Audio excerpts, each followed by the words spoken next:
Bonjour, qu'est-ce qui motive les jeunes à entreprendre? À quel moment de leur vie est-ce le plus opportun pour se lancer? À quoi aspirent-ils? Est-ce un besoin d'affiliation? Est-ce un besoin de réalisation de soi? Est-ce un besoin de pouvoir ou d'argent? Pour en parler, nous accueillons aujourd'hui Mylène et Jules. Bonjour à vous deux. Bonjour. Je suis Aurélien Ferry, chef de projet à CNAM Entrepreneur et également doctorant. Bonjour Mylène, je vous laisse vous présenter. Bonjour, voilà, comme vous le disiez, je m'appelle Mylène, je suis étudiante en deuxième année de master au CNAM sur la promotion de Metz. Jules, bonjour. Bonjour, moi je m'appelle Jules et je suis également en Master 2 au CNAM à la promotion de Metz. D'accord, très bien. Est-ce que vous avez une envie particulière de créer une entreprise, de reprendre une entreprise? On va dire dans l'immédiat non, enfin c'est pas un besoin, c'est pas là-dessus que j'aspire à ma vie professionnelle, mais oui, pourquoi pas, sur certains aspects ça peut être une opportunité. Alors quoi par exemple, vous pouvez nous dire?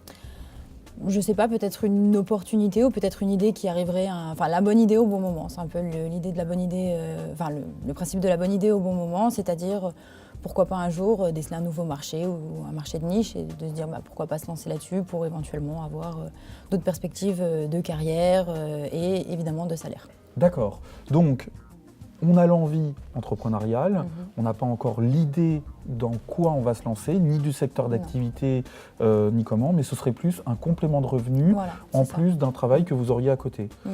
Et ce travail, quel serait-il? Ça, je ne sais pas encore, on va déjà terminer le master, on verra ensuite. D'accord, très bien. Bonjour Jules. Alors Jules, vous avez une envie entrepreneuriale particulière? Alors moi c'est vrai que j'ai une opportunité depuis peu, j'ai l'opportunité en fait de créer une franchise Domino's Pizza. Donc ça serait vraiment dans le secteur de l'agroalimentaire en distribution rapide. Et en fait c'est un secteur qui me plaît tout particulièrement et c'est vrai qu'avoir cette opportunité maintenant, ça me permettrait pourquoi pas de me lancer dans cette affaire-là. Et vous avez un lieu particulier pour le faire? Alors en fait le lieu, comme c'est une franchise, donc les lieux sont déjà prédéfinis auparavant. Donc moi le lieu ce serait sur la région Forbach, près de la frontière allemande. D'accord. Voilà. Donc Forbach, Domino's Pizza, qu'est-ce qui vous a donné cette envie? Pourquoi cette chaîne? Pourquoi cette chaîne? Tout simplement parce que moi je suis déjà attaché, on va dire, c'est un peu bizarre de dire ça comme ça, mais attaché à la restauration rapide. J'aime bien ça tout simplement. Et plus particulièrement Domino's Pizza parce que voilà, je trouve que c'est assez qualitatif. Et du coup, Forbach, Forbach après c'est pas forcément de mon propre chef, mais c'est vrai que voilà, c'est une ville où il y a un grand potentiel. Ça veut dire quoi, c'est pas mon propre chef? C'est pas moi qui aura décidé de l'emplacement. Parce que c'est l'enseigne qui propose des pistes d'implantation? Voilà, c'est ça en fait. C'est l'enseigne qui dit ici il peut y avoir un marché, il n'y a pas beaucoup de concurrence, etc. Donc vous pourrez vous implanter facilement sur ce milieu-là. D'accord. Sur ce secteur. Ouais. Et est-ce que ça apporte des contraintes ou des facteurs de réussite supplémentaires d'aller vers la franchise? Aller vers la franchise, ça signifie surtout ne pas créer le risque de rater sa propre entreprise. C'est-à-dire qu'on rentre déjà dans quelque chose qui a été prouvé, qui a déjà fonctionné auparavant. Domino's Pizza, je pense que c'est assez reconnu en France, en tout cas pour qu'on sache que ça marche. On part avec une notoriété, on part avec une image et on part avec un process, c'est ça? Voilà, c'est ça. On part vraiment déjà avec quelque chose qui est identifié dès le début. Donc il y a un risque en moins quand on monte une franchise. Très bien. Selon une enquête de l'INSEE en 2010, la première raison qui pousse à entreprendre est l'indépendance pour 60%, le désir d'affronter de nouveaux défis à 40% et la perspective d'augmenter ses revenus pour 25%. Selon vous, qu'est-ce qui motive le plus les jeunes en France pour se lancer dans l'entrepreneuriat? Je pense que comme vous l'avez souligné, c'est un peu les trois critères-là. Et je pense que c'est un peu le propre de notre génération. Je pense que tu partages un peu cet avis. C'est-à-dire qu'on est issu de la génération Y et bien souvent c'est un peu l'étiquette qu'on nous colle mais qui n'est pas forcément fausse puisqu'effectivement je pense que ce sont les premières, les premiers. Le désir d'indépendance, se lancer un défi. Le besoin de nouveauté, d'un perpétuel recueil de connaissances, de savoir-faire, de nouvelles expériences. Voilà, je pense que c'est vraiment, et puis comme je l'ai souligné tout à l'heure, il y a évidemment l'aspect pécunier, mais c'est vraiment le propre, je pense, de notre génération, de vraiment vouloir voir autre chose, toujours ce désir de... Et ce serait pas vrai pour les générations précédentes? On ne serait pas vraiment dans Si, cette logique-là. Certainement, mais je pense que les générations d'avant étaient peut-être un peu plus centrées sur leur carrière dans une entité précise. On avait peut-être plus une, Voilà. Une notion salariale vraiment que Cloisonnée. du coup Voilà, entrepreneuriale. c'était quoi. peut-être plus cloisonné, alors qu'aujourd'hui c'est vrai que, et notamment on le voit avec, parce que bien souvent les jeunes c'est plus sur des applications smartphone ou ce genre de choses. Voilà, on a, je pense, cette dimension d'ouverture et de mondialisation dans laquelle on est né. Et c'est peut-être ce qui, je pense, ouvre des les perspectives. pistes. Voilà, c'est des perspectives. D'ailleurs, selon une enquête d'OpinionWay en 2010, un jeune sur deux en France envisage de créer une entreprise. Donc c'est un chiffre très parlant. Et 13% des moins de 30 ans envisagent de le faire d'ici 2 ans. Donc on voit un intérêt, un engouement pour l'entrepreneuriat qui est de plus en plus poussé.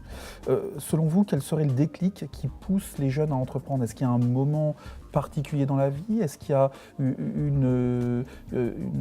un moment particulier pour se lancer? Moi, je pense qu'il y a déjà la personnalité de la personne qui souhaite entreprendre avant tout, parce que je veux dire, c'est un choix de vie in fine.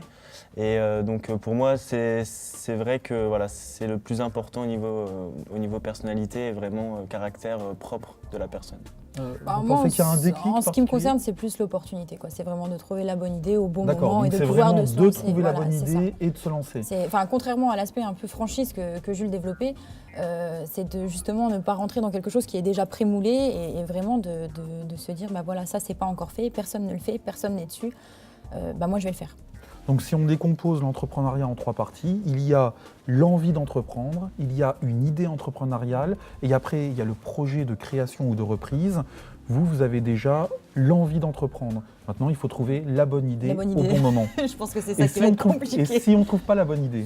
Bah, si on ne trouve pas la bonne idée, tout est une question de temps en fait. C'est-à-dire que la bonne idée, je ne l'ai pas aujourd'hui, je ne l'aurai peut-être pas demain, je ne l'aurai peut-être pas dans 6 mois, ni dans 1 an, peut-être pas dans 5 ans non plus, mais peut-être que dans 10, 15, 20 ans. D'accord, donc peu importe, il n'y a, voilà, pas de période particulière. Pour moi, non, c'est vraiment, comme en ce qui me concerne, c'est plus sur du complément, c'est pas sur ma propre entreprise. Je veux dire, voilà, je ne veux pas vivre exclusivement de ça, mais plus le voir comme un complément. J'ai pas de délai particulier. En particulier, Ouais. D'accord, très bien. Selon vous, est-il préférable de se lancer seul ou avec des associés? Pour moi, personnellement, je pense que c'est mieux de se lancer avec des associés. Pas beaucoup, je veux dire une équipe de 4 pour moi maximum, parce qu'après ça fait trop de décisions que chacun va prendre et qui vont pas forcément être d'accord, que tout le monde va pas être d'accord, voilà.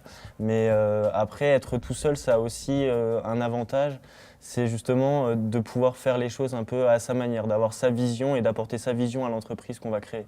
Et c'est aussi ça qui est intéressant et qu'on ne peut pas faire quand on est à plusieurs. Prendre une franchise, vous pourriez le faire à plusieurs? Prendre une franchise, c'est faisable à plusieurs et c'est peut-être même ce qui va se passer. C'est possible qu'on soit à 2 donc, actionnaires, on va dire, sur cette franchise-là. Mais pour l'instant, moi, mon envie, c'est de le faire seul parce que je prends ça un petit peu aussi comme comme un challenge personnel. Voilà. Moi, je vois vraiment ça. Je suis encore jeune et du coup, si je me lance là-dedans, j'aurai toujours pas 25 ans, donc je serai toujours très jeune. Et pourtant, moi, je me vois bien me lancer, même avec mon jeune âge et ma faible expérience, on va dire. D'accord, donc c'est pas une question ni d'expérience, ni d'âge, c'est d'avoir la bonne idée, de l'avoir au bon moment et de se lancer. Voilà, c'est ça. D'accord. Après, pour l'expérience, quand même, je tiens à dire que plus il y a d'expérience, mieux c'est. Par contre, pour l'âge, il n'y a vraiment pas d'âge et pour moi, on peut se lancer dans l'entrepreneuriat à 80 ans comme à 20 ans. D'accord. Il n'y a pas d'âge. Vous, Mylène, vous êtes plus dans l'entrepreneuriat de complément, ce serait un complément d'activité. Est-ce que ce serait préférable de se lancer seul ou à plusieurs? Tout dépend avec qui. D'accord. C'est pas le problème de seul ou pas. Je pense effectivement que ça pourrait ouvrir de bonnes opportunités d'avoir des gens en fait, avec nous, des associés. Tout dépend de la qualité de ces associés et de l'intérêt et de la valeur qu'ils peuvent apporter à un projet de cette envergure. Et évidemment, il ne s'agit pas de... je veux dire que ce soit sur un aspect technique, un aspect financier, effectivement, c'est toujours mieux d'avoir, je pense, des gens qui puissent reprendre aussi sur leurs épaules certaines responsabilités et ne pas tout assumer tout seul. Bon, évidemment, ça suppose aussi une partage des gains, c'est ce qui est tout à fait normal, mais je pense que tout dépend de la qualité des associés. D'accord. Ouais.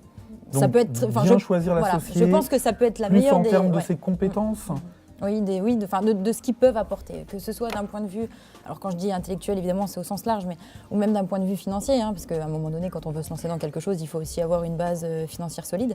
Mais à tout point de vue, c'est-à-dire que je pense effectivement que c'est mieux de se lancer avec des associés. Encore faut-il qu'ils soient bons. Dans quel cas, il vaudrait mieux être seul. D'accord. Et vous, Jules, vous parliez de votre réseau personnel, amical, familial ou professionnel, ou vous partiriez plus sur les compétences, comme disait Mylène? Alors moi, je la rejoins pas trop. Enfin, sur l'aspect compétences, bien sûr, c'est très important d'avoir des compétences, et encore mieux si elles sont complémentaires avec celles que les autres peuvent avoir. Mais pour moi, les compétences font pas tout, et c'est quand même surtout le relationnel qu'on va avoir avec les personnes avec qui on travaille et avec qui on prend les décisions qui va être aussi important, puisque dans le fond, le relationnel, c'est comment faire marcher sa boutique tous les jours dans la bonne humeur, et comment faire pour que ça avance chaque jour. Voilà. D'accord. Et pas qu'il y ait d'affrontement entre les deux personnes qui doivent décider. À votre avis, quels sont les secteurs d'activité les plus porteurs en ce moment? Technologie. La technologie? La technologie numérique, je pense. D'accord. Je pense qu'aujourd'hui, c'est ce qui se développe le plus. Et au-delà de ça, je pense que c'est un des secteurs qui demande le moins d'investissement, mais qui s'avère être très rentable. Enfin, en tout cas, la proportion entre l'investissement de base et la rentabilité que ça peut apporter, je pense que c'est aujourd'hui le secteur qui rapporte. C'est vrai qu'il n'y a pas de production, il n'y a pas de gestion de stock, il n'y a pas toutes ces notions-là. Et pour autant, je reprends l'exemple de Candy Crush, par exemple, qui a été, c'est un succès interplanétaire. Et je ne pense pas qu'il y ait eu de très très gros engagements ni investissements de la part des programmateurs à la base, quoi. Ça demande une fois une nécessité. La motivation va plus vers des concepts peu onéreux qui rapportent beaucoup. Je résume, d'accord. C'est un peu l'idée en tout cas, oui. D'accord. Selon une enquête d'Opinionway en 2010, la création d'entreprise est surtout perçue par les moins de 30 ans comme une démarche onéreuse à 35%, risquée à 35% et comportant trop de responsabilités à 29%. Vous en pensez quoi de ces 3 points? Que l'entrepreneuriat, c'est quelque chose d'onéreux, de risqué, mais qui nécessite beaucoup de responsabilités? Alors c'est onéreux déjà, oui.